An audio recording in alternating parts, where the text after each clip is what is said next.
Merci. Camarades membres de la haute direction du parti,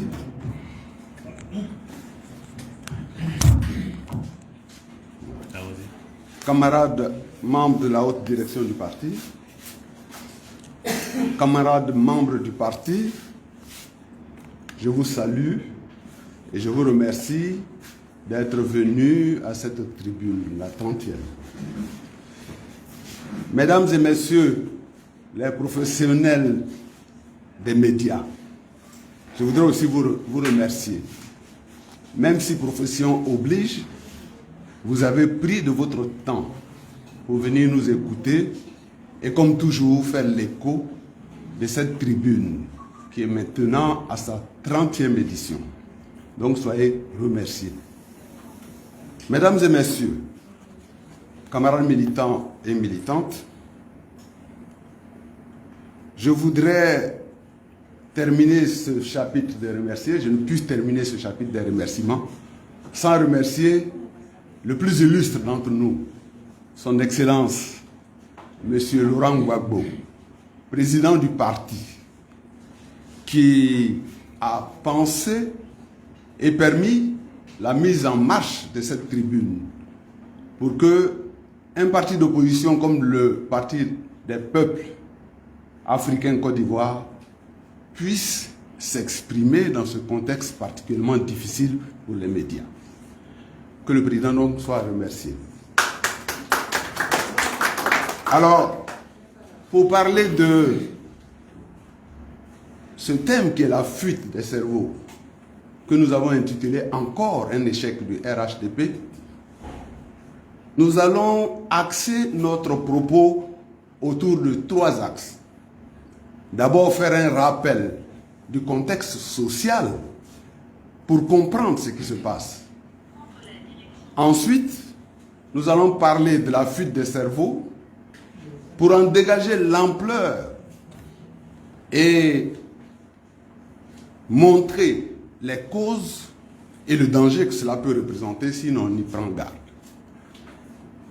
Puis, avant de terminer, nous allons, en tant que parti socialiste, démocratique, panafricaniste, soucier des populations, qu'elles soient ivoiriennes ou non ivoiriennes, nous allons faire des propositions pour que si en 2025 nous venons au pouvoir, nous puissions endiguer, voire freiner ce fléau.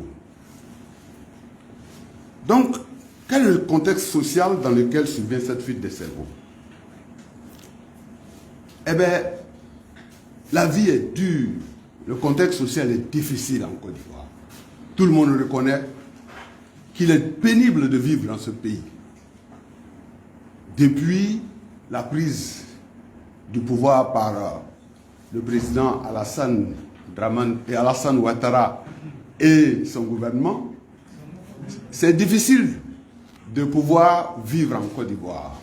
C'est pourquoi, lorsque le chef de l'État a convoqué devant le Congrès, c'est-à-dire l'Assemblée nationale et le Sénat, le 18 juin passé, lorsqu'il les a convoqués pour faire un discours à la nation, nous étions tous ivoiriens, population de Côte d'Ivoire, nous étions tous en attente de son discours. Et les espoirs étaient tournés vers lui.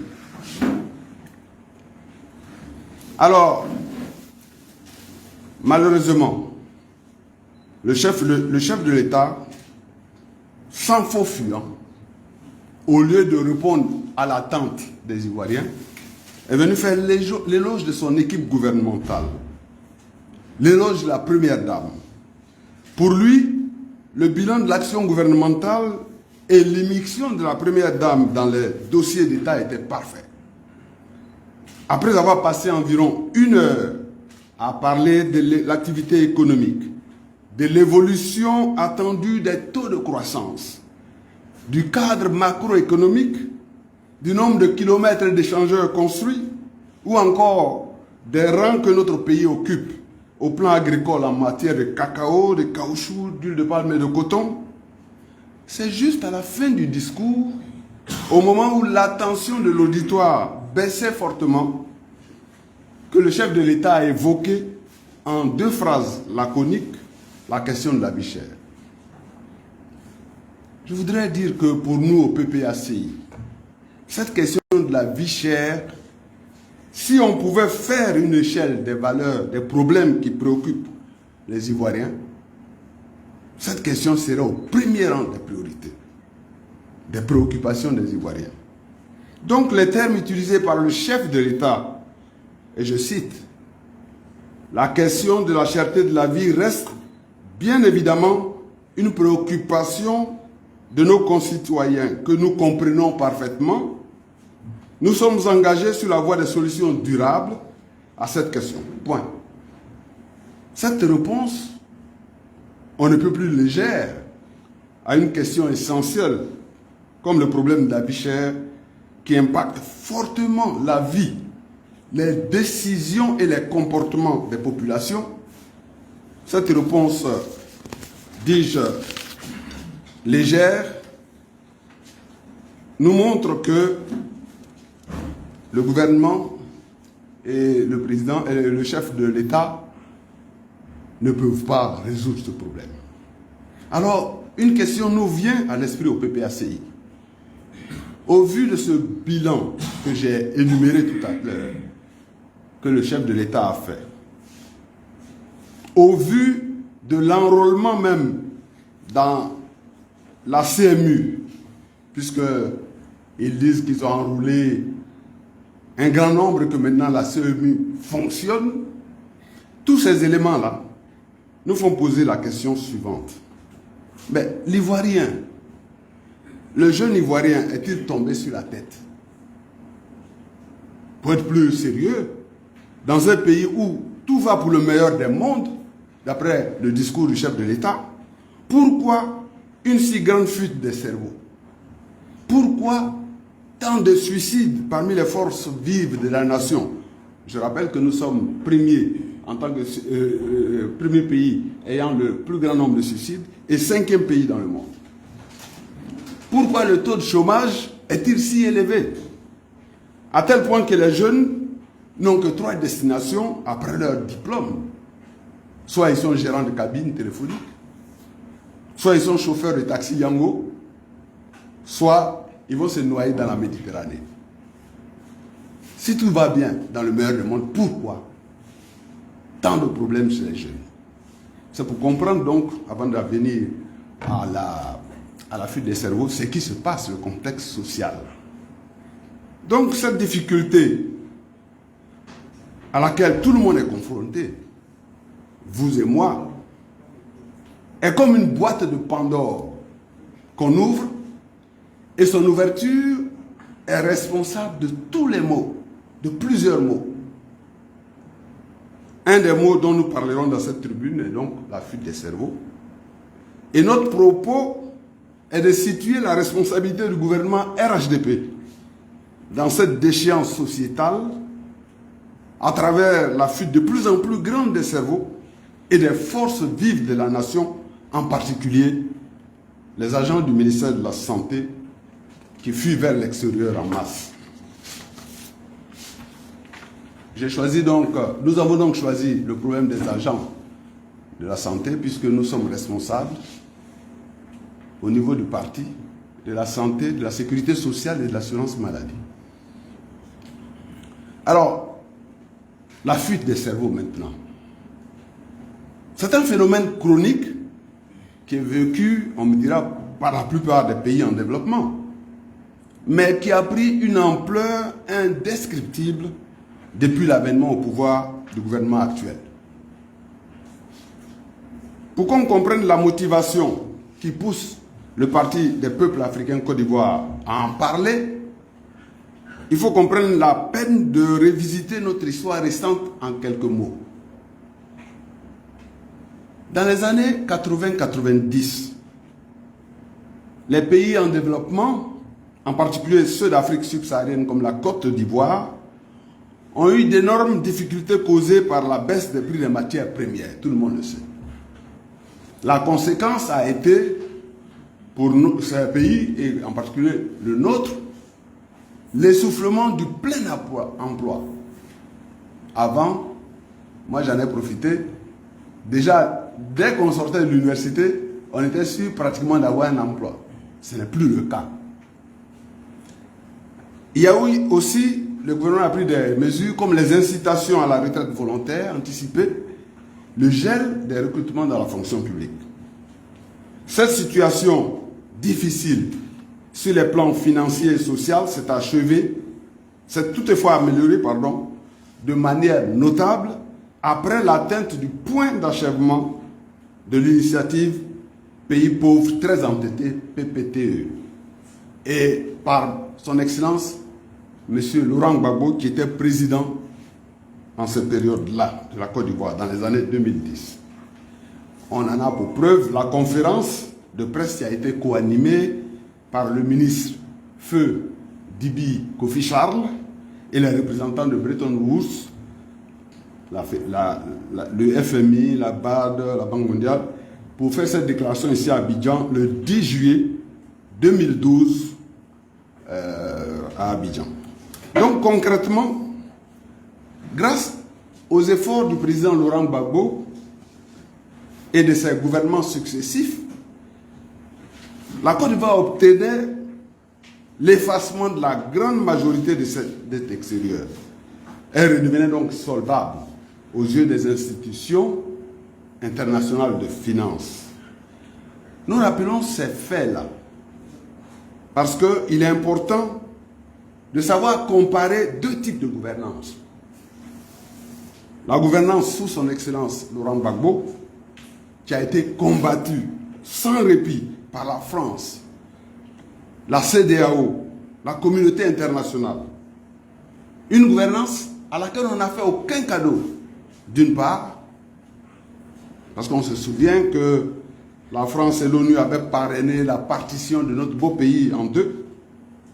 Le Sud est resté aux mains du gouvernement légal de son Excellence Laurent Gbagbo et le Nord a été attribué par cette communauté internationale à la rébellion dirigée par M. Alassane Ouattara et sur le terrain par le chef rebelle Soro Guillaume.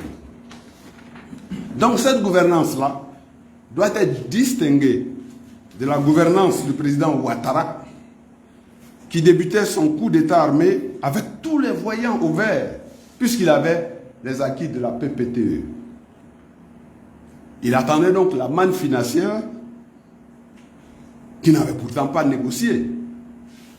C'est d'ailleurs la raison pour laquelle vous vous souvenez tous que le chef de l'État avait fait plusieurs promesses. Construction de 5 universités par an, attribution de financement au chef-lieu de département, Yamoussoukro 1000 milliards, 1005 milliards, Bouaké 310 milliards, etc., etc. Ces promesses n'ont jamais été tenues.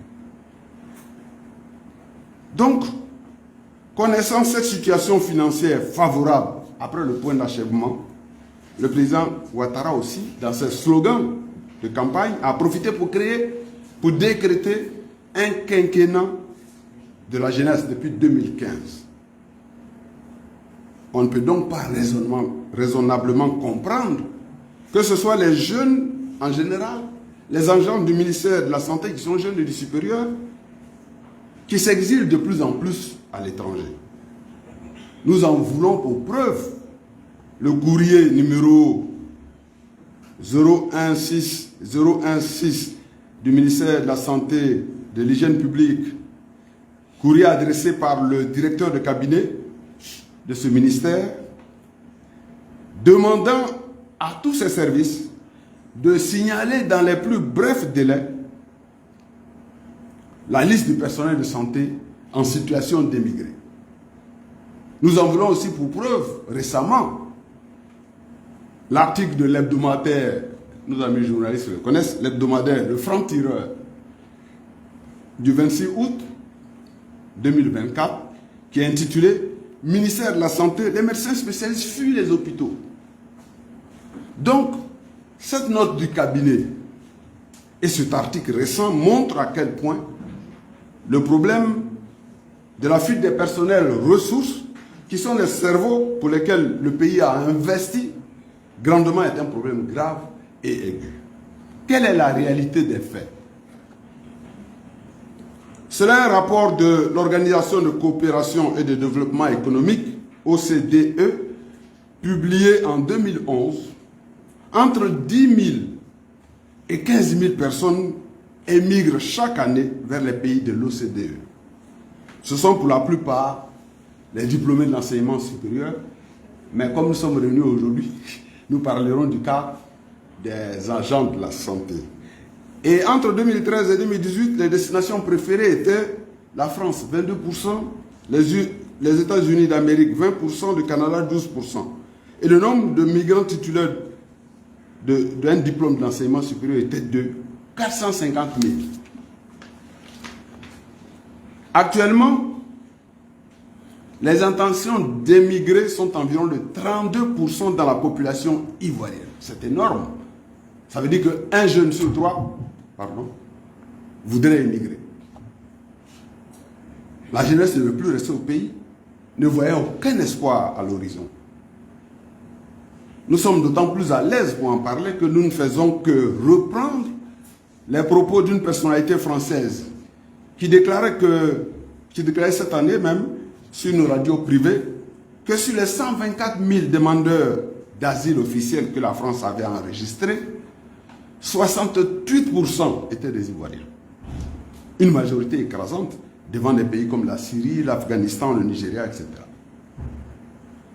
Cette personnalité, disais-je, au microphone de radio BFM, disait, je cite, « La croissance ne profite qu'aux étrangers, en particulier la France. » La croissance dont parle le chef de l'État ne profite qu'aux étrangers, en particulier la France.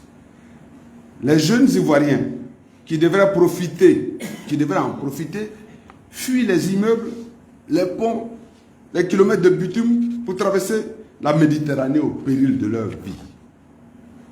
En effet, malgré les affirmations répétées de croissance à 2 chiffres du gouvernement, personne n'est dupe, sauf les militants peut-être du RHDP. Et pour preuve, les données récentes de la Banque mondiale sont les suivantes. Le taux de pauvreté était de 10% en 1980 en Côte d'Ivoire. Aujourd'hui, en 2023-2024, ce taux est de 46%. Ce qui montre bien que nous sommes dans une croissance appauvrissante, comme disait le peuple a faim. Donc, pour en revenir au ministère de la Santé, la note du ministère, en l'espèce, doit interpeller et inviter tout Ivoirien soucieux de la chose publique à faire le point de la situation auprès de la direction des ressources humaines. Puisqu'il s'agit d'un problème national qui entraîne un manque, un déficit de personnes aux ressources qualifiées. Dans notre entendement, les données devraient être publiées et accessibles à tous les citoyens. Comme par exemple, pour la France, où chaque année, l'agence de promotion de l'enseignement supérieur, qu'on appelle Campus France, déclare le nombre des étudiants sur son territoire. En 2022-2023, ils avaient déclaré 10 691 étudiants sur leur territoire. C'est normal de connaître ces chiffres, puisque ces personnes qualifiées ou en apprentissage bénéficient pour la plupart d'entre elles, je le dis parce que moi j'en ai bénéficié, de bourses accordées par l'État. Ces bourses sont importantes et varient entre 21 000 et 58 700 $ des États-Unis, c'est-à-dire 10 500 000 et 29 350 000 francs CFA pour la formation des médecins. Cette étude a été faite dans le journal British Medical Journal, qui est apparu le 25 novembre 2011, sur 9 pays africains anglophones. Je vous fais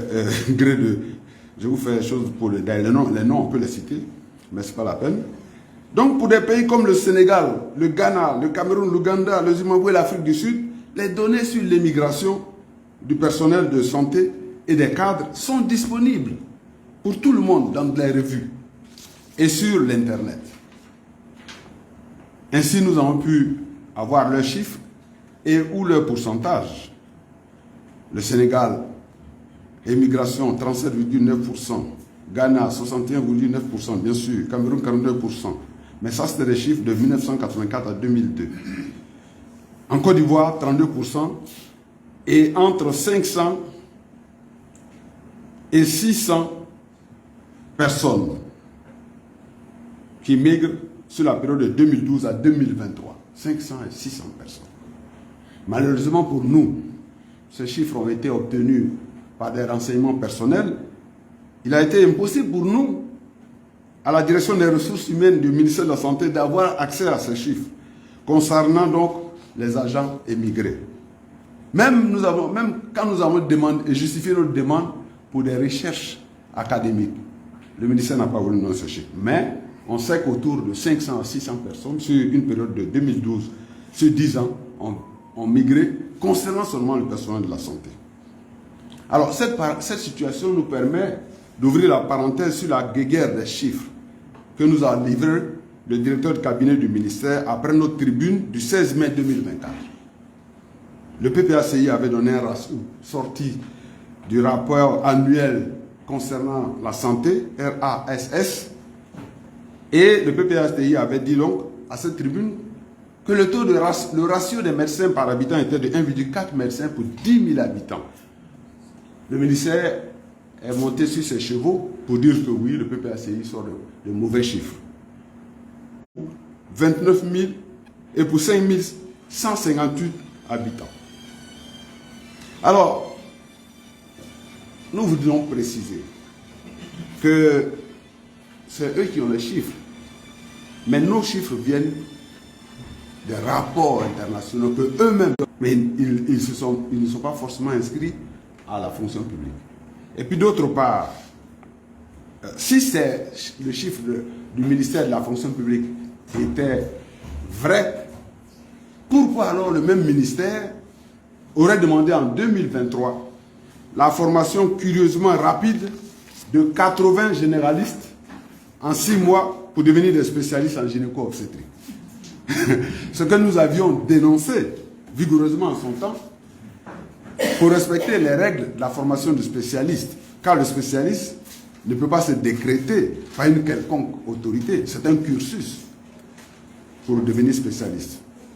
Donc ces éléments qui sont l'initiative de formation accélérée en 6 mois d'un spécialiste et les départs évoqués par la note du directeur du cabinet du ministre lui-même nous permettent de douter des chiffres du ministère de la Santé.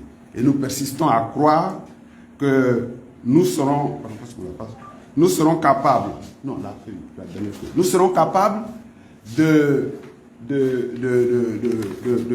d'avoir, lorsque nous prendrons le pouvoir,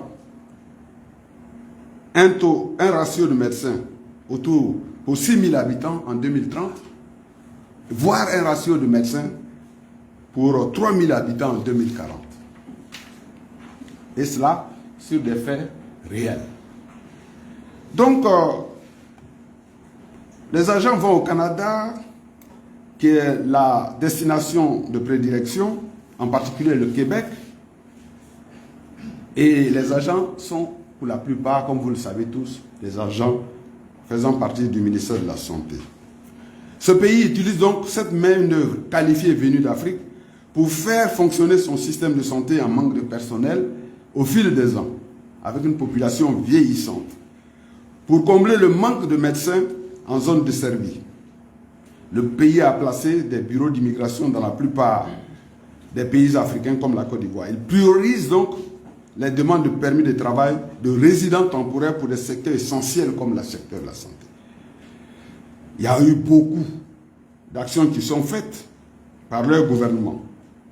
Je ne veux pas y revenir, mais c'est pour dire que si ces pays qui sont développés recrutent toujours des médecins, pourquoi nous avons des problèmes pour conserver le peu de médecins que nous avons? C'est là le problème. Nous devrions pouvoir les inciter à rester dans le pays. Si on veut donc, puisqu'on parle d'émergence, si on veut obtenir l'émergence, nous devrions, nous, faire tous les efforts pour les inciter à rester. Malheureusement, ce n'est pas le cas. Alors, ces exemples montrent bien que ces exemples sur lesquels nous avons, comme vous le constatez, insisté à dessein, montrent bien à quel point il y a deux types de gouvernance. La gouvernance tournée résolument vers la résolution des problèmes du peuple, à la recherche de son bien-être, celle qu'a choisie depuis plus de 30 ans son Excellence Laurent Gbagbo, dans l'ancien FPI et dans le nouveau Parti des peuples africains Côte d'Ivoire actuel, une politique de démocratie, de justice, de liberté pour tous les citoyens. En effet, pour le PPACI, la gouvernance doit se faire pour le bien du peuple, qui est le véritable détenteur du pouvoir. Dans les exemples que nous avons donnés donc, préalablement, nous comprenons que les pays du Nord qui sollicitent une main-d'œuvre chez nous, même si nous n'approuvons pas leur méthode d'exploitation de nos forces vives, ces pays du Nord sont soucieux du bien-être de leur population. Lorsque vous laissez les populations et les cadres, comme les cadres de la santé ou même du supérieur, partir sans chercher à trouver une solution, il y a un problème. Et c'est la raison pour laquelle le PPACI a voulu se prononcer sur ce phénomène-là. Il y a donc cette gouvernance dont j'ai parlé, que Laurent Gbagbo a mise en place depuis une trentaine, depuis qu'il fait la politique. Et puis il y a la gouvernance exercée, qui existe aujourd'hui, la gouvernance exercée par un groupe, pour le bien d'une partie du peuple au détriment du peuple. La conséquence dans ce cas-là, pour les jeunes, c'est de rechercher un endroit où il fait mieux vivre. Le cas échéant, eh bien, il faut aller peut-être se noyer ou s'embourber dans la mer Méditerranée. Je ne parlerai pas, pour ne pas être attaqué par les nouvelles lois, je ne parlerai pas d'autres solutions de lutte. Dans notre pays, quelles sont les raisons qui expliquent ce problème?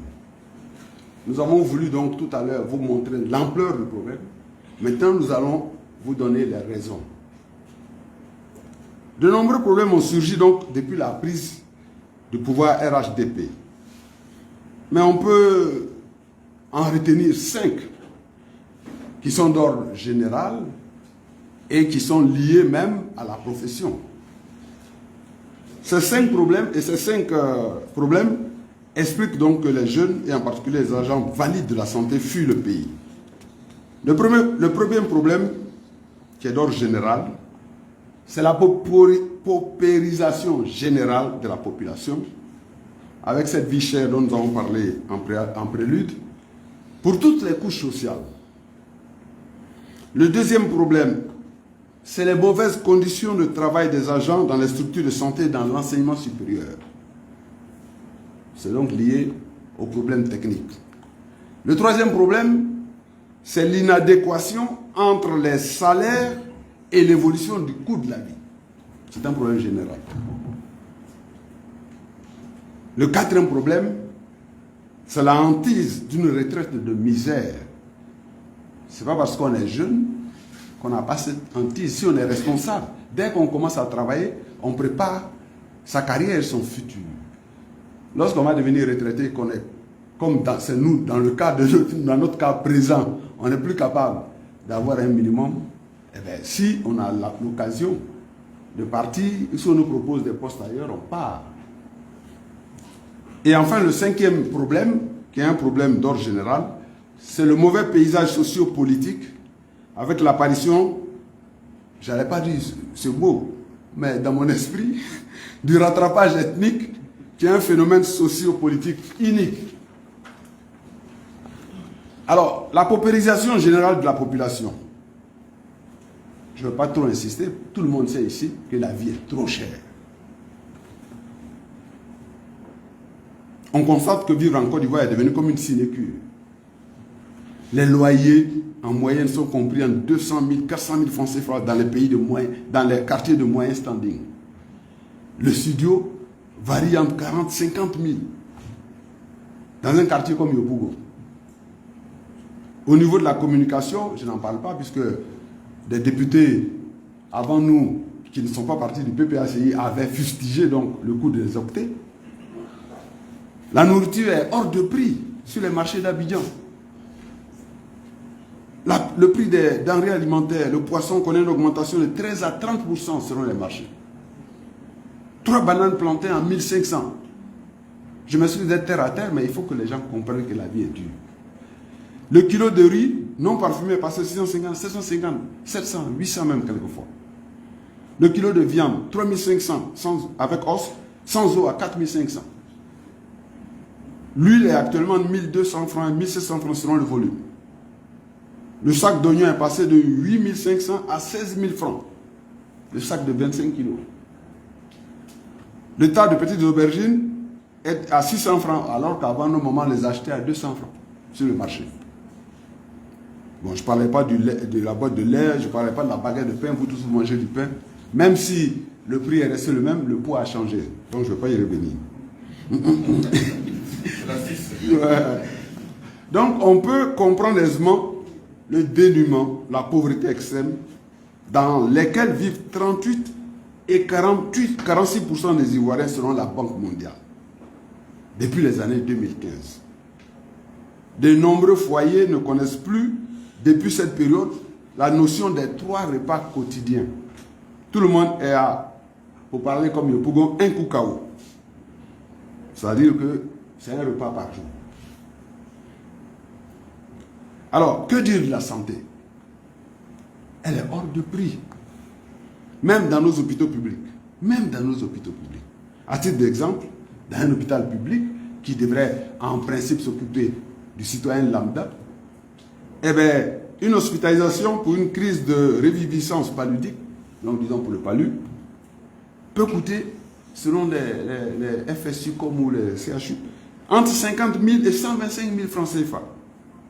Selon qu'on se soit au CHU hospitalisé en salle de première catégorie, deuxième catégorie, troisième catégorie. Une cure pour une hernie, entre 100 000 et 225 000 francs au CHU selon les catégories. Alors, si on veut parler du transport urbain, ce n'est pas la peine. D'abord, les transports, les bus et les bateaux de la Sotra sont insuffisants pour la desserte des 10 communes et la périphérie du district. Il y a eu une place importante depuis du transport privé avec les différents types de taxis, Woro, Yango, Kwaka, bateaux bus privés. Mais dans ce cas précis, l'augmentation croissante du carburant, vous connaissez les prix du carburant actuellement, depuis les années 2019, a fini par rendre les prix des transports urbains exorbitants. Il y a beaucoup de cas, mais je vais citer pour, je ne vais pas faire la litanie de tous les choses. Je vais donner par exemple, j'habite moi à Trècheville, zone 3, eh bien, le CHU de Trècheville engrais 700 francs dans un, comment ils appellent ça, Woro, dans un Woro, 700 francs. Gare de Bassam, gare Arras, 220 logements, selon les heures de pointe, 500 francs. Donc, il y a beaucoup d'exemples comme ça. Hein. Aujourd'hui, le PPACI se pose la question de savoir si les Ivoiriens pourront bientôt se déplacer pour aller au travail. Le carburant ne fait qu'augmenter. Et quand cette augmentation se fait, malheureusement, il y a des fêtières comme la Mutuelle des transporteurs de Côte d'Ivoire, MTCI, qui ne trouvent aucun inconvénient et qui disent que non, il s'agit de l'augmentation du cours mondial des hydrocarbures. Mais ce que nous voyons, c'est que la hausse du prix des carburants entraîne toujours la flambée des prix. Ça, c'est une équation à laquelle personne ne peut échapper. Donc, de manière concrète, c'est difficile de vivre à Abidjan. C'est difficile. Il y a des exemples.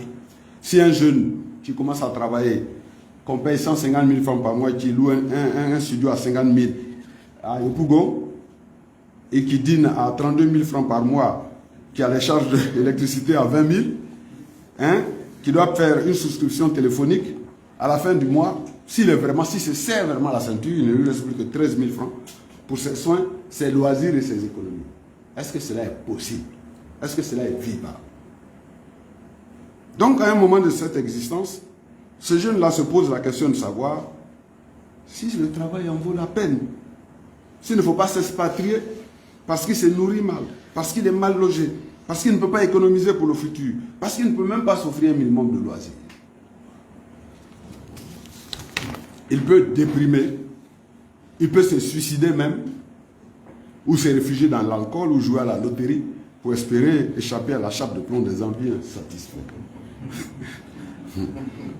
Voilà. Alors, des organismes comme l'Office international des migrations, OIM, ou le Haut Commissariat aux réfugiés de l'ONU, HCR, rapportent qu'en 2023,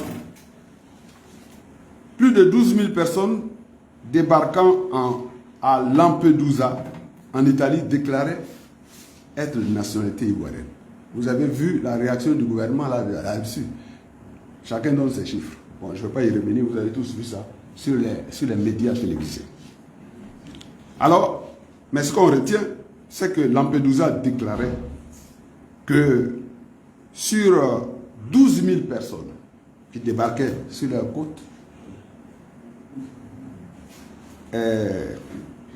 la plupart donc déclaraient d'être de nationalité ivoirienne.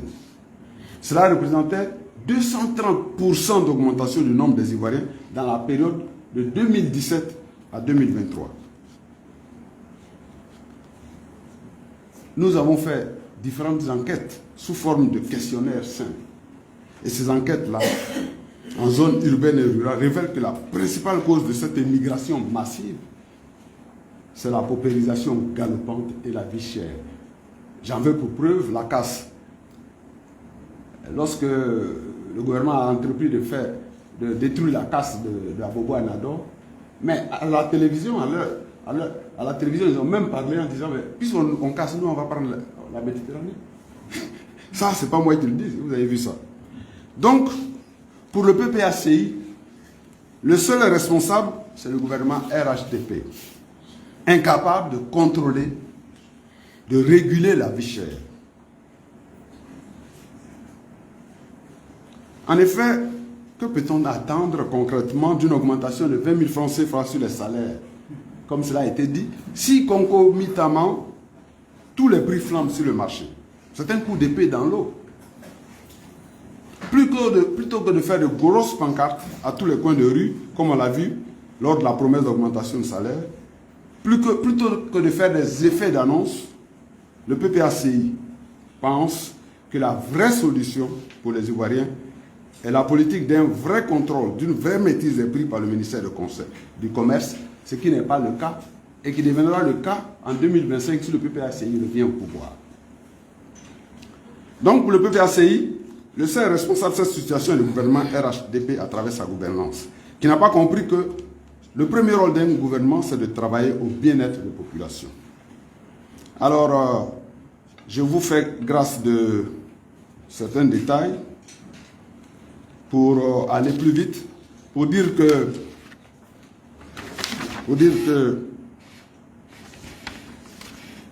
l'UE nous avait attribué, l'Union européenne nous avait attribué en 2015 à Malte la somme de 200 milliards pour nous occuper des jeunes.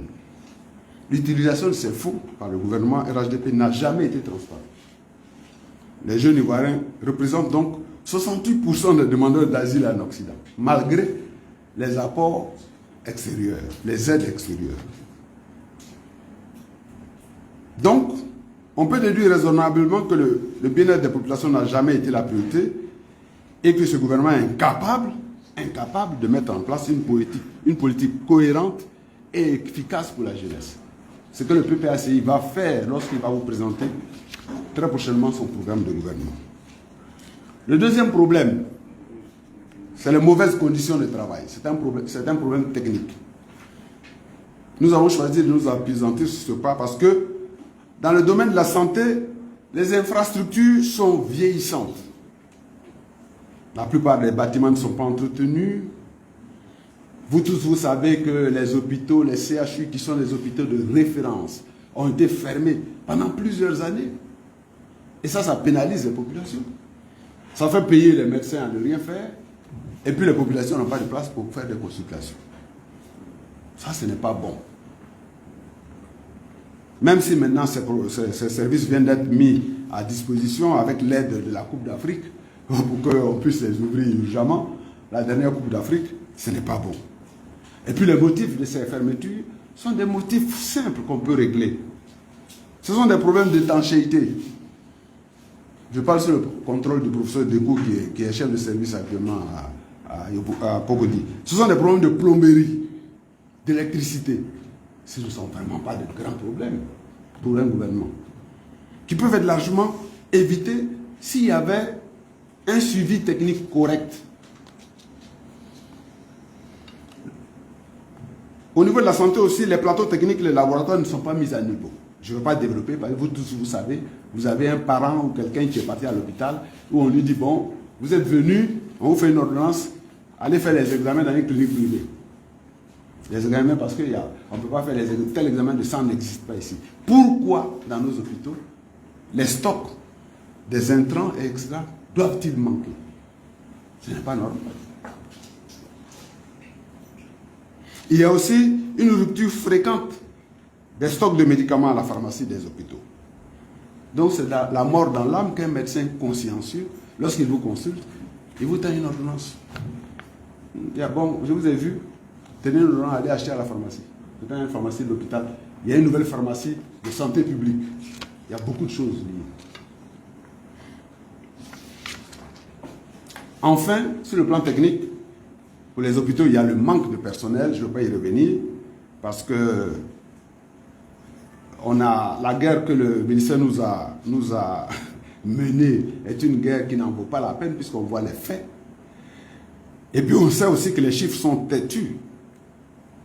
On a 1,4 médecins pour 10 000 habitants. On a 2,36 infirmiers pour 5 000 habitants. On a 3,3 sages-femmes pour 3 000 habitants.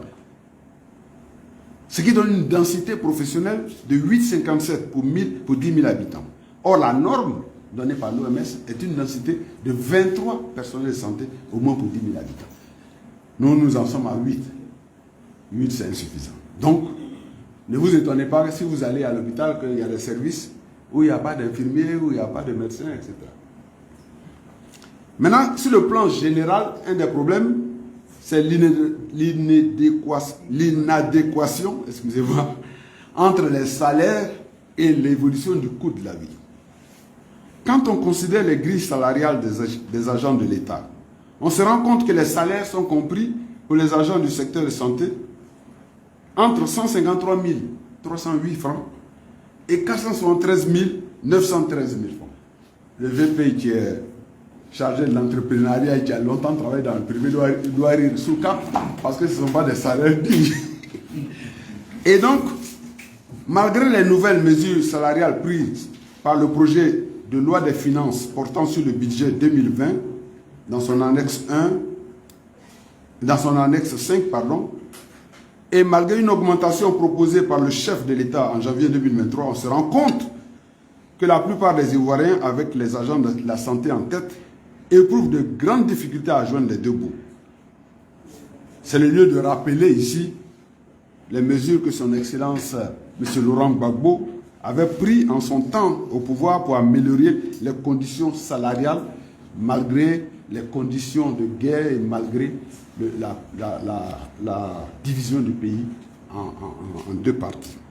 Il avait augmenté le salaire des policiers, proposé un salaire spécial aux magistrats, ou encore supprimer les salaires à deux vitesses des enseignants que le Premier ministre Alassane Ouattara avait institué. Et malgré toutes ces mesures qui en leur temps avaient fait le bonheur des populations, aujourd'hui, la réalité est implacable. Le pouvoir RHDP fait que la vie est très chère en Côte d'Ivoire. Et on peut citer pour preuve un article signé par Jean-Yves Garneau, qui est paru sur le net, les références sont là, qui dit que la Côte d'Ivoire a le plus grand écart entre l'indice du pouvoir d'achat et l'indice du coût de la vie, dévançant des pays comme l'Éthiopie et le Cameroun. L'écart se situe autour de 40%. Donc le quatrième problème, qui est d'ordre général, c'est la hantise d'une retraite de misère. D'une retraite de misère. En effet, l'ordonnance 303 du 4 avril 2012 a remis en cause 3 points essentiels concernant le calcul de la pension de la retraite. La valeur du taux d'annuité liquidable est passée de 2 à 1,75 sous le gouvernement actuel. La valeur de l'indice du salaire de référence est passée du dernier grade à la moyenne des salaires sur 5 ans avant d'arriver à la retraite. Donc ce sont ces éléments-là qui entrent en jeu. Il y a aussi les annexes liées à la famille du retraité dont je ne vais pas parler. Mais pour dire que les gens ont l'hantise de la retraite, ils se disent, mais quand je vais finir, comment je vais vivre? Aujourd'hui, les populations donc perdent en valeur financière avec cette ordonnance de 2012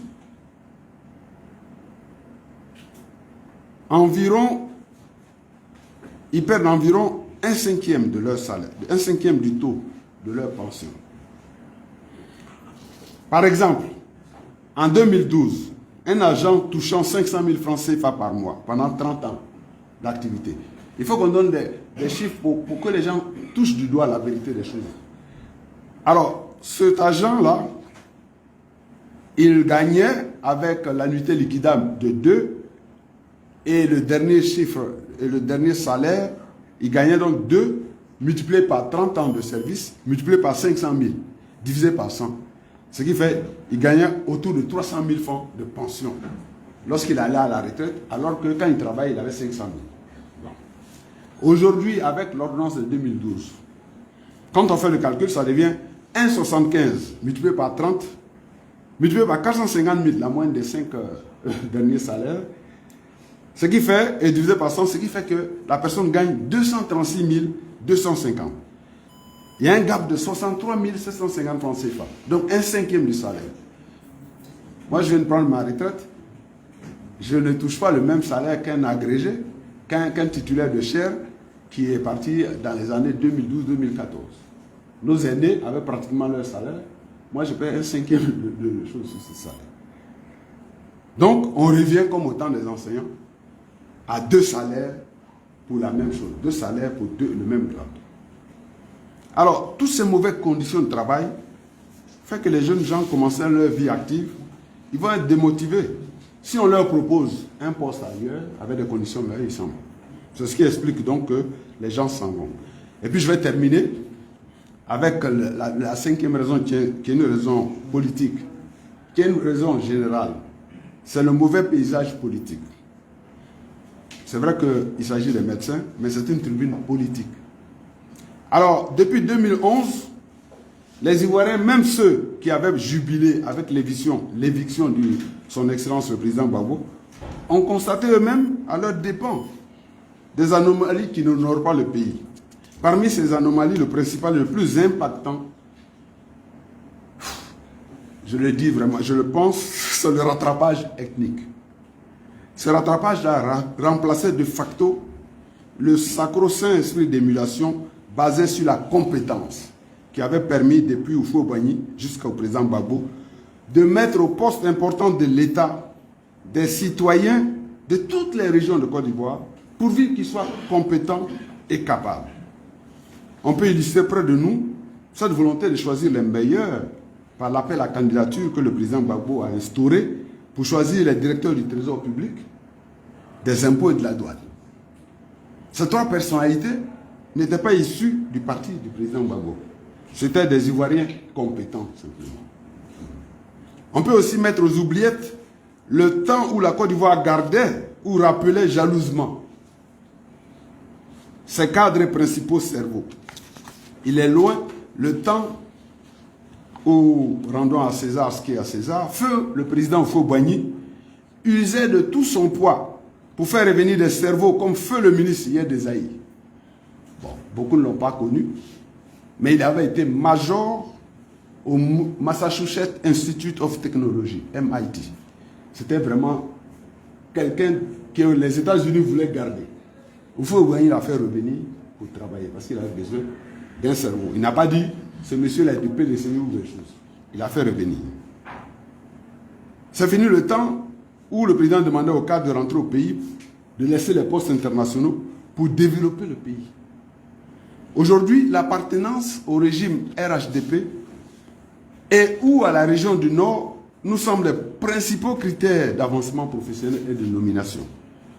Ces critères excluent toutes les ressources humaines compétentes non originaires du Nord. La conséquence de ce système, qui est donc une sorte de rattrapage ethnique, est la frustration engendrée parmi les cadres et cerveaux des autres régions qui se sentent exclus de la gestion du pays. Ils choisissent alors d'émigrer et de faire valoir leurs talents ailleurs. On peut illustrer donc cette assertion-là par l'exemple que le chef de l'État lui-même a pris le 10e mois 2023, lorsqu'il devait nommer les sénateurs que la Constitution lui permet de nommer. Alors, on a un tableau. Sur les 33 sénateurs, 16 sont issus du Nord et les 17 autres sont issus du RHDP, qui s'était donné, tout le monde sait, les moyens de rafler pratiquement toutes les communes de Côte d'Ivoire. Donc, pour le PPACI, la nation se construit avec tous ses fils et toutes ses filles. Il n'est pas bon de pratiquer pour les emplois ce système d'un autre âge basé sur l'appartenance régionale dans un pays qui se veut une nation. C'est l'ouverture à l'incompétence, à la médiocrité, à la stagnation dans le sous-développement. Pour le PPACI, le travailleur doit exercer dans des conditions optimales de non-frustration si l'on veut obtenir de lui un rendement de qualité. Pour le PPACI, tout travailleur doit se sentir employé à sa juste valeur. C'est un argument de poids pour la motivation personnelle. Si ce n'est pas le cas, que pour des raisons non professionnelles objectives, on favorise un autre, moins compétent à sa place, on comprend aisément que ce travailleur, qu'il soit un agent de la santé ou un autre cadre, qualifié dans un autre domaine, émigre vers des horizons qu'il juge meilleurs. Donc, pour lutter contre cette fuite du cerveau qui pénalise fortement notre évolution pour le développement, le PPACI, qui est un parti socialiste, toujours soucieux du bien-être du peuple, qui est un parti socialiste, démocratique, souverainiste, mais surtout panafricaniste, donc qui est soucieux du bien-être du peuple, de la population qui vit sur son territoire, ivoirien et non ivoirien, le PPACI propose les solutions suivantes. Ces solutions-là seront adaptées et seront mises en route par le PPACI lorsque le PPACI prendra le pouvoir en 2025. Le PPACI propose donc, premièrement, que le chef de l'État et le gouvernement diminuent leur train de vie. Que le chef de l'État, qui est le premier garant des institutions, commence par donner le ton en aidant les Ivoiriens qui souffrent. Il peut aider énormément les Ivoiriens qui ploient sous le poids de la vie chère en prenant des mesures simples, faciles, qui permettraient au trésor public d'amasser une cagnotte à répartir à l'ensemble de la population. Ces mesures sont ramener son fonds spécial de souveraineté à des proportions acceptables.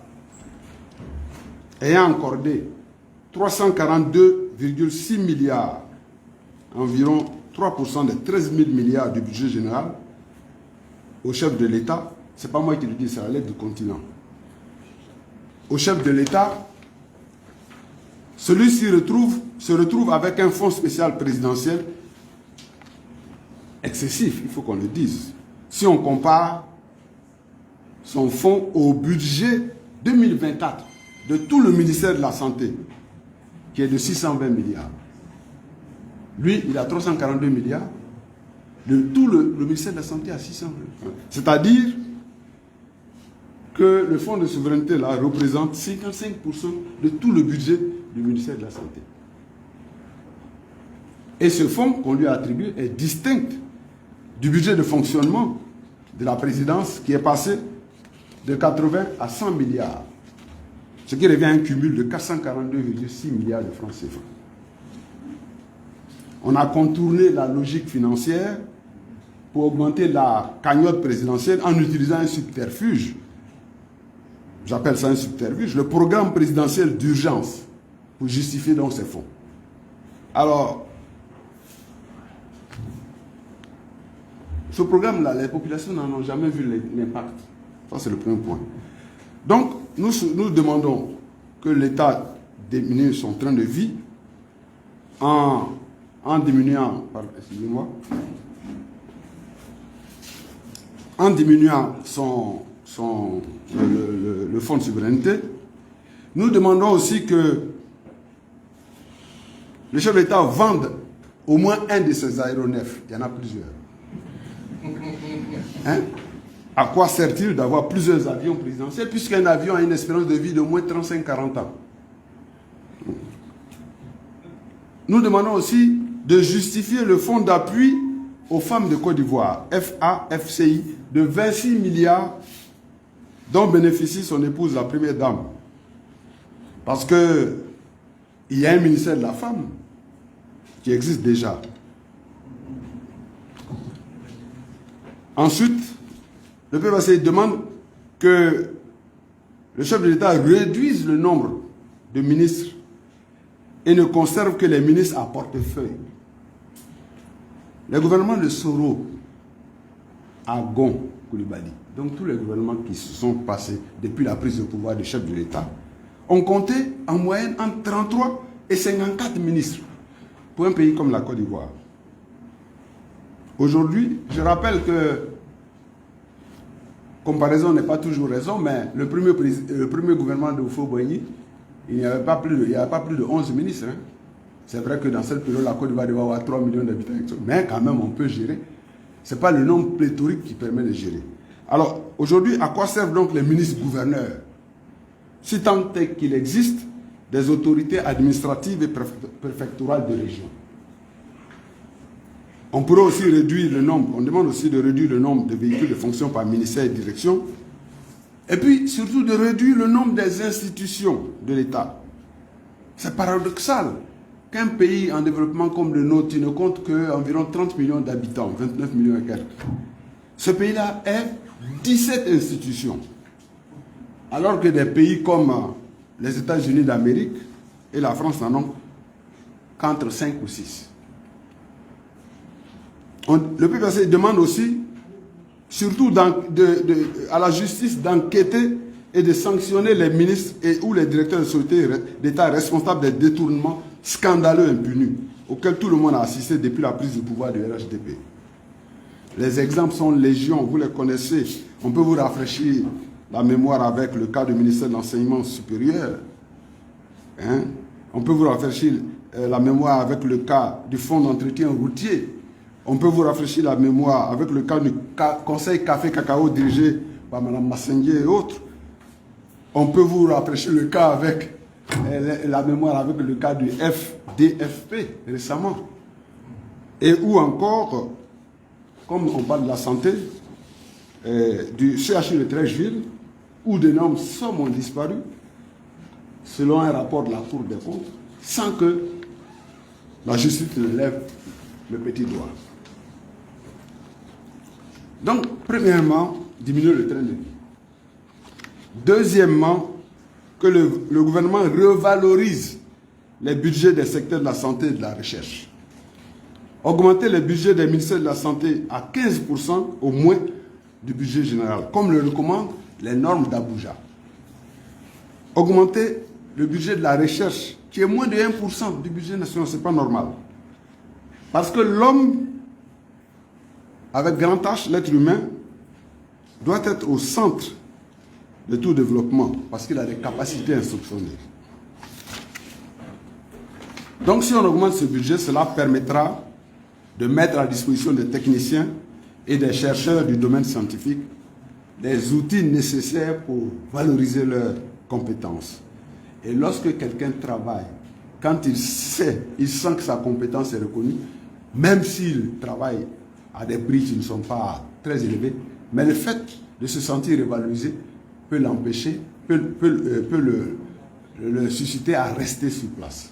Mais s'il n'y a rien, pour que les gens qui ont fait des stages aux États-Unis, au Japon, dans tous les grands pays viennent et qu'il n'y a pas d'instrument pour travailler, il n'y a rien, mais les gens sont démotivés. Alors, il faut retenir que, et ça nous y insistons, la recherche est très importante. Aucun pays ne peut se développer sans recherche. Si la recherche prend de l'essor, le Parti des peuples africains Côte d'Ivoire pense que ce sera le catalyseur du développement du pays et un des moyens d'évoluer vers l'émergence dont on parle tant. Troisième solution, le PAC demande que le pouvoir RHDP, responsable du bien-être des Ivoiriens en tant que gouvernant, maîtrise, contrôle et régule les prix sur les marchés.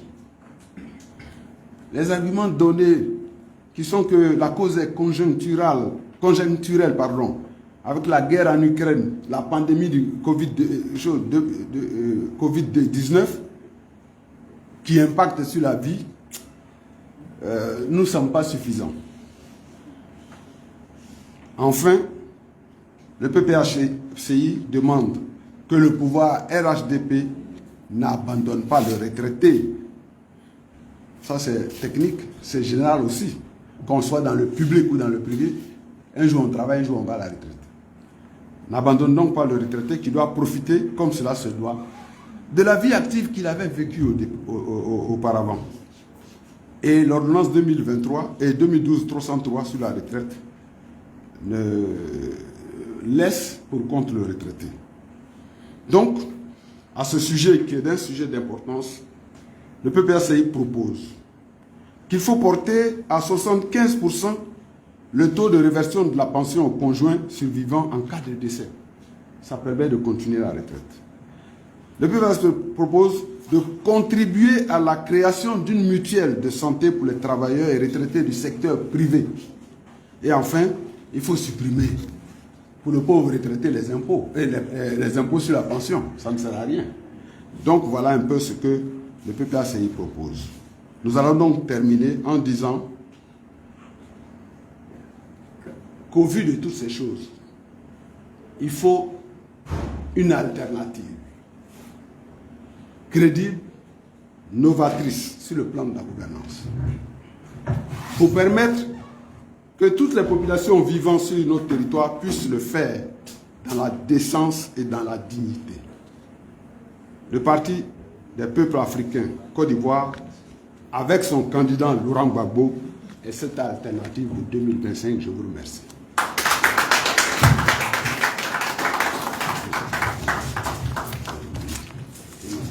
Professeur,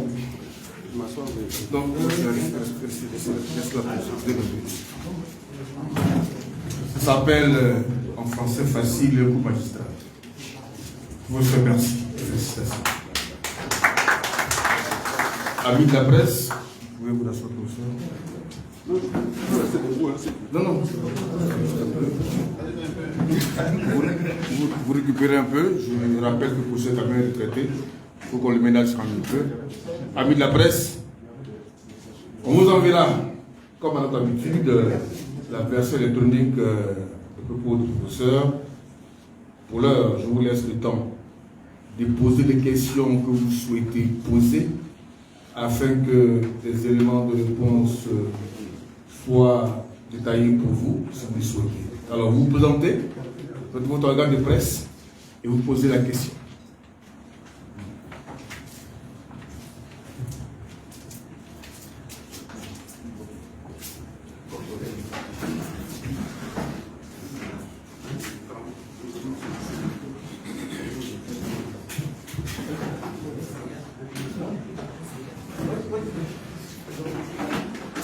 Oui. Après, je me mets là-bas. C'est bon, vous pouvez réveiller pour les questions.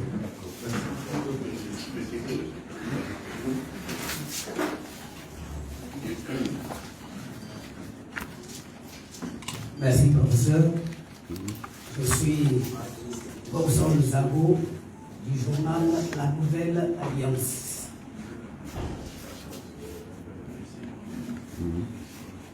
Aujourd'hui, c'est le PPACI.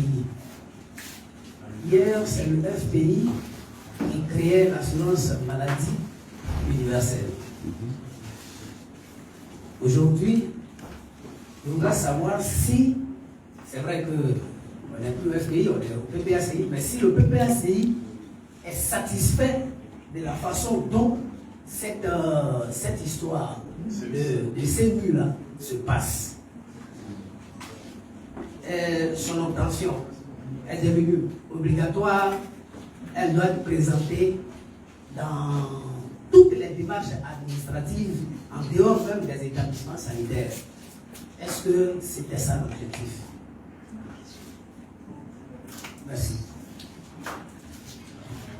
On va prendre donc une série de 5 questions auxquelles le professeur sera fort de répondre.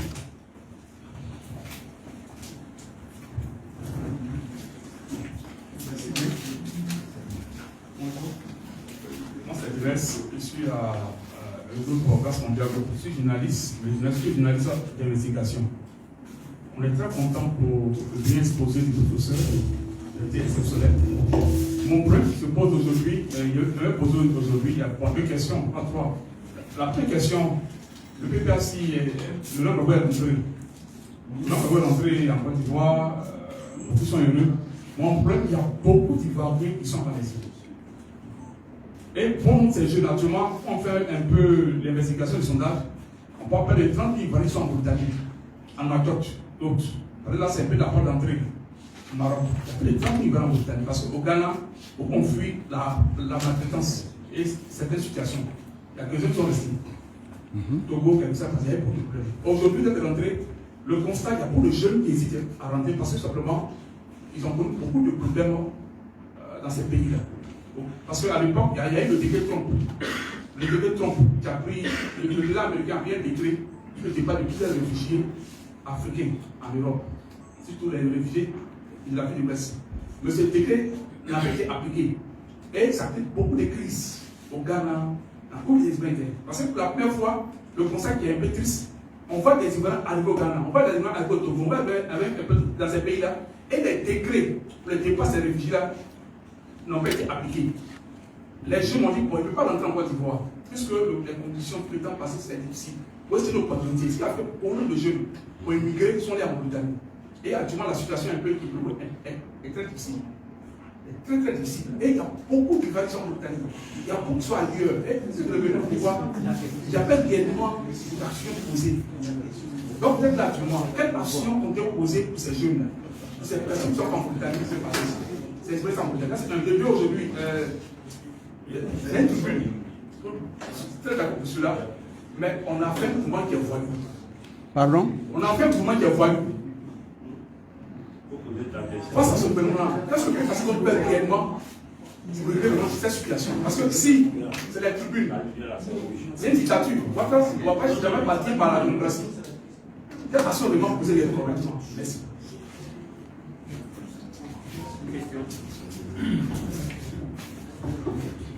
Oui. Merci pour ça. Sylvain Lobo, on a pris un média. Oui. Moi, je veux rester dans le thème du jour.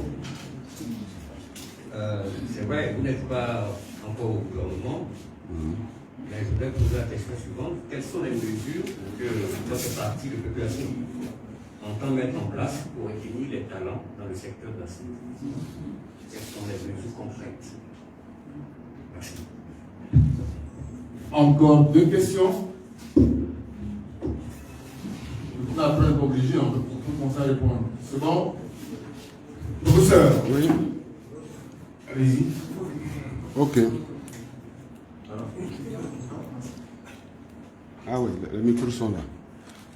Je voudrais remercier tous les journalistes parce que cette tribune se veut un échange pour mieux faire partie, pour mieux faire écho de ce que le PPACI propose. Donc, merci pour les questions.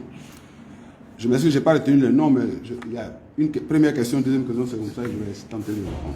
La nouvelle alliance. Voilà la nouvelle alliance. La nouvelle alliance. Alors, votre question concerne la couverture médicale universelle. Vous la comparez quelque peu à l'assurance maladie universelle et vous parlez de, j'allais dire, l'aspect contraignant que le gouvernement actuel a mis avec la couverture médicale et universelle en exigeant que cela soit une sorte de passeport pour aller à l'école, pour voyager, pour passer un concours, etc., etc. Alors, la question est de savoir si on est satisfait. C'est ça. En tant que PPACI, ancien FPI devenu PPACI, nous sommes fiers d'avoir la paternité du problème de l'assurance maladie. C'est le président, son Excellence Gbagbo Laurent, qui a, dans les années 2000-2001, fait voter une loi pour mettre en place cette assurance maladie-là, universelle. Malheureusement, hélas, comme vous le savez tous, le président Gbagbo n'a pas pu avoir tous les leviers en main pour dérouler son programme de gouvernement. L'assurance maladie était un programme majeur. La guerre qui lui a été livrée à partir de 2001-2002 a fait que nous n'avons pas pu dérouler cette assurance maladie. Mais si le nouveau gouvernement qui est venu, comme vous savez, dans les conditions que vous savez, a retenu cette assurance maladie en changeant simplement son nom en couverture médicale, c'est qu'ils reconnaissent la valeur, l'intérêt pour un gouvernement de s'occuper de son peuple. Et donc, ils ont adopté cela. Mais, le problème, le président Gbagbo, lorsqu'il a mis en œuvre cette assurance, lorsqu'il voulait mettre en œuvre cette assurance maladie, comme toute nouvelle chose, il a voulu commencer de manière, comment j'allais dire, créer d'abord des expériences pilotes avec les agriculteurs avant d'étendre cette assurance maladie à tout le secteur. C'est normal. Quand vous commencez quelque chose, surtout en matière scientifique, nous faisons des tests avant de généraliser la chose. Et il était prévu donc que ce soit le secteur agricole qui puisse être au devant des choses. Malheureusement, le président n'a pas pu dérouler son programme. Il y a eu la guerre et la CMU que les gens ont mis en, comment on appelle, en 2019 ou chose en course. Mais nous ne sommes pas satisfaits de cette CMU. Parce que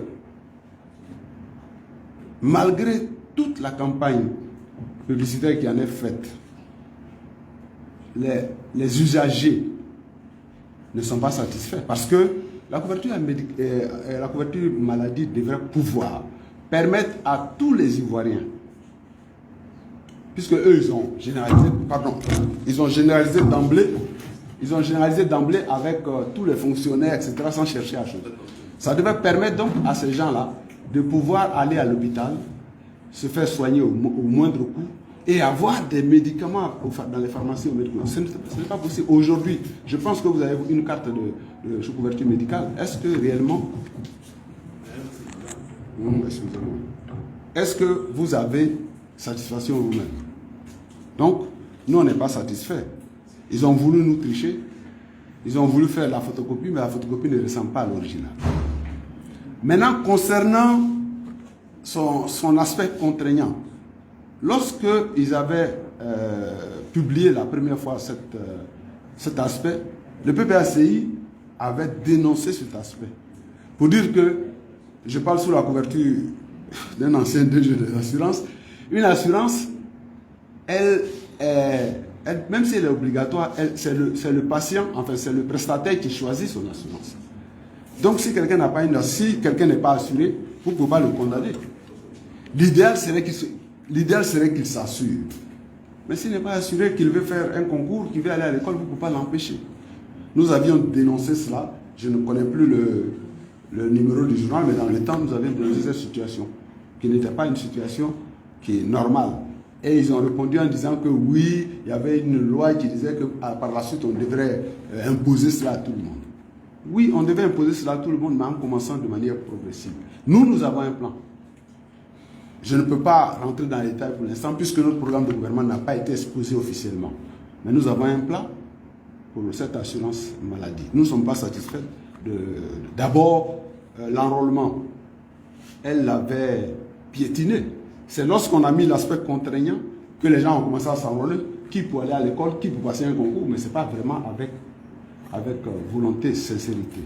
Donc nous ne sommes pas sûrs. Mais nous avons une assurance maladie qui va revenir lorsque nous serons au pouvoir, que nous allons dérouler le moment venu, lorsque le parti donnera le feu vert pour dérouler cette assurance maladie. Voilà la question pour la nouvelle alliance. La deuxième question concernant les réfugiés. Je sais quelqu'un, voilà. Le président Laurent Gbagbo, son excellence, est rentré. Mais il y a beaucoup de jeunes en exil. C'est vrai. Ils hésitent à rentrer, mais vous nous demandez quelle action que nous devons poser pour les faire revenir. Ce qui est sûr, je vous réponds tout de go. Si nous avons le pouvoir en 2025, connaissant tout notre passé et notre idéologie, il n'y a même pas de problème, tout le monde va rentrer. Parce qu'actuellement, nous sommes tout le temps en train d'exiger le retour des exilés. Dans toutes les revendications que nous faisons. Nous sommes tout le temps en train d'exiger le retour des exilés. Même le retour de certains exilés qui n'étaient pas d'accord, qui n'étaient pas au début avec nous. Nous avons demandé que tout Ivoirien, selon la Constitution, ne peut pas rester en exil. Même Soro Guillaume, nous avons exigé, nous exigeons toujours qu'il revienne. Comme tous les exilés.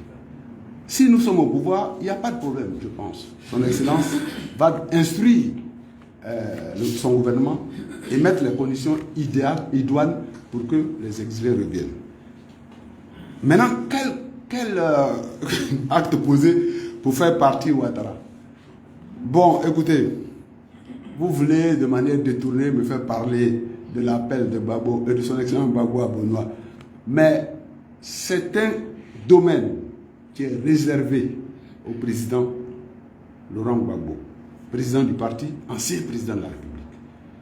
Il est en train de travailler de manière discrète avec le président exécutif qu'il a instruit pour la partie opérationnelle. Donc, permettez-moi de ne pas entrer dans ce détail-là. Le président exécutif, en son temps, a déjà commencé et il fera chaque fois le point pour faire revenir les choses. Pour faire partie Ouattara, c'est ce que l'appel a dit que tout le monde vienne. Voilà, c'est ce qu'on est en train de faire. Tout le monde vienne pour que nous puissions nous associer pour dégager ce régime en 2025. Ce n'est pas à moi de développer ce sujet. C'est un sujet exclusivement du domaine de son Excellence, le président du parti, et du président exécutif qui a été instruit pour gérer cette affaire. Vous savez, tout ce qu'on veut faire de bien, on le fait en cachette, ce n'est pas au grand jour. Donc, permettez-moi de ne pas répondre à cette question-là. Troisièmement, les mesures concrètes pour retenir les talents en Côte d'Ivoire. Mais nous les avons plus ou moins données. Nous avons dit que si nous venons au pouvoir, nous allons tout faire pour ne pas que les gens quittent leur travail. Nous allons agir sur le contexte. Et le président Gbagbo l'a déjà fait lorsque il avait mis la compétence au premier champ. J'ai donné l'exemple des directeurs des impôts, de douane et de douane, impôts et trésor, où le président Gbagbo n'a pas choisi d'Ivoirien. Mais à partir du moment, il n'a pas choisi de membre de son parti, il a choisi les compétents. À partir du moment où vous êtes à l'école, vous voulez avoir un emploi, que vous savez que si on vous écoute, on fait l'entrevue, par votre compétence, on peut vous embaucher, vous allez rester. Et j'ai même dit, Deuxièmement, sur le plan de la santé, qu'il fallait redresser le système sanitaire qui est en décrépitude. Si vous avez des établissements qui sont bien construits, mais ce n'est pas important, qui sont dotés de plateaux techniques, de médicaments, si vous avez du personnel dans toutes les communes, dans les régions, et nous proposons de revenir aux 10 grandes régions avec le système sanitaire pyramidal que vous connaissez. Si vous avez toutes ces conditions, je pense que les médecins vont rester parce qu'ils auront l'occasion de mettre en valeur leurs compétences. En plus, je pense que si la vie est bien réglée, si le coût de la vie est bien réglé, les gens vont rester. Donc, je pense que pour retenir les talents en Côte d'Ivoire, je l'ai dit, l'alternative, c'est le PPACI avec son candidat, le président Gbagbo en 2025.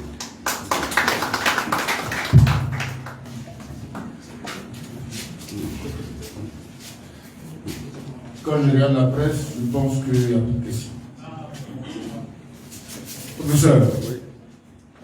alors pour le fin. D'accord. Merci. Je voudrais remercier toute la presse qui est venue donc participer, puisqu'il y a eu un interéchange, participer à cette tribune. Je voudrais dire que cette tribune, vous devez nous aider à faire sortir nos propositions. Parce que vous connaissez vous-même les conditions d'existence et de libéralisation de la presse. C'est notre tribune qui nous permet donc de dire cela. Mais notre mot de fin est simple. Aujourd'hui, le PPACI est en train de s'organiser à tous les niveaux pour que 2025, qui est l'objectif pour lequel son Excellence, le président Laurent Gbagbo, a lancé ce fameux appel-là, pour que cet objectif soit atteint. Et je pense qu'il sera atteint grâce à la presse qui va dire, qui va rapporter de manière fidèle et honnête nos dires, et grâce au travail que la haute direction du parti et tous les militants du PPACI font. En tout cas, je voudrais dire que le PPACI est confiant et serein en son avenir. Je vous remercie.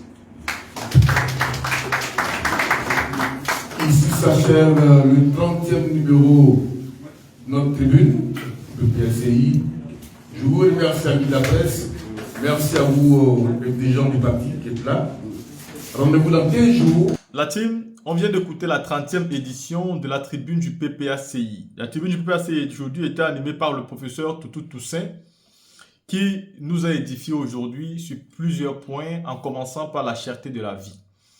Et où il a exprimé, et à la fin, il a répondu à pas mal de questions, surtout sur le cas de l'appel de Beaunois, ce que le président réservait aujourd'hui dans l'appel de Beaunois, ce que le PEX était en train de faire aujourd'hui en coulisses, mais qui n'est pas de sa responsabilité. Je veux dire qui n'est pas de la responsabilité du professeur Toutou Toussaint, dont il ne peut pas trop en parler, mais une chose est sûre, il y a un travail de dur labeur qui est en train de se faire en catimini, avec le président Laurent Gbagbo qui est en train de peaufiner toutes les stratégies et tous les plans. 2025 n'est pas loin. À côté de ça, le PPACI nous a édifié aujourd'hui, que ce soit sur l'immigration, que ce soit sur la cherté de la vie, que ce soit sur les échecs du régime RDR depuis qu'ils sont arrivés au pouvoir. Ils ont fait pas mal de promesses. Et vous avez vu dernière fois que Maître Abiba Touré a commencé déjà à nous édifier sur les premières promesses qu'ils ont fait sur les logements et ceux-ci n'ont pas été rétablis. On peut même constater qu'aujourd'hui, même quand ils sont au pouvoir, c'est là où les Woubi aussi ont pu avoir la possibilité d'aller porter plainte et de mettre en prison aujourd'hui ceux qui disent que ce n'est pas notre culture, ce ne sont pas nos valeurs, nous n'avons pas grandi comme ça, on ne peut pas nous imposer cette vision-là aujourd'hui. La Côte d'Ivoire ne peut pas être aujourd'hui le fief même, c'est-à-dire le carrefour, même la plaque tournante même des Woubi. Ce n'est pas cool. Quand on connaît les valeurs intrinsèques de ce pays, on ne peut pas les soutenir. Mais ceci étant dit, la question reste posée de qui les Mougou, c'est ça le problème. Qui les follow sur les réseaux sociaux. Parce que c'est tous ceux qui les follow et qui les Mougou, c'est eux qui sont la cause de ceci. Parce qu'on va beau dire qu'ils sont là, ils sont les ceci. Voilà, ils disent que tous les jours, eux, qui sont les mecs qui sortent avec eux. C'est là le véritable problème. Parlant de la cherté de la vie. La cherté de la vie, comme l'a dit ici le professeur Toussaint, on ne peut pas le nier. La cherté de la vie est la première raison de la cause de l'immigration des Ivoiriens aujourd'hui. Moi, je l'ai toujours dit, pour tous ceux qui suivent l'histoire de la Côte d'Ivoire, sous le président Bédié, les Ivoiriens n'étaient pas des personnes qui partaient à l'étranger. Quand on dit qu'ils ne partaient pas, ça ne veut pas dire que personne n'y allait. Mais tous ceux qui partaient légalement. Sous le président Laurent Gbagbo et pendant sa gouvernance, c'était la même chose. Tous ceux qui y allaient partaient légalement. Aujourd'hui, sous Alassane Ouattara, on paye des fortunes pour traverser le désert, la mer Méditerranée et arriver dans un possible Eldorado. On paye tout ce qu'on a. Parce que où on vit en Côte d'Ivoire, il y a la vie chère. On est donc plus sûr de s'en sortir. Mais moi, ce qui m'attriste, c'est que pas mal de personnes qui traversent souvent ce périple pour aller se chercher, arrivant à destination, ce sont les mêmes qui prennent leur téléphone pour apporter leur soutien au régime RDR. Et mieux, c'est eux qui commencent même à dire que nous, qui dénonçons le RDR, nous ne sommes pas justes. Moi, je vais toujours la poser une question. Si tu soutiens ton pays d'origine, pourquoi tu vas à l'extérieur? Si moi je soutiens mon pays d'origine et que j'estime que voilà que le pouvoir, ce qui se passe là-bas est joli, bah moi je n'irai jamais ailleurs. Je resterai dans mon pays, je ferai tout dans mon pays. Ce qui n'est pas le cas de certains citoyens. Ils sont sortis parce que la misère était là, parce que le gouvernement n'arrive pas à les satisfaire, parce que le gouvernement est incapable. Et arrivé à l'extérieur, ils disent que le gouvernement est bien. Et ils se moquent de ceux qui sont arrivés au pays et ce n'est pas juste.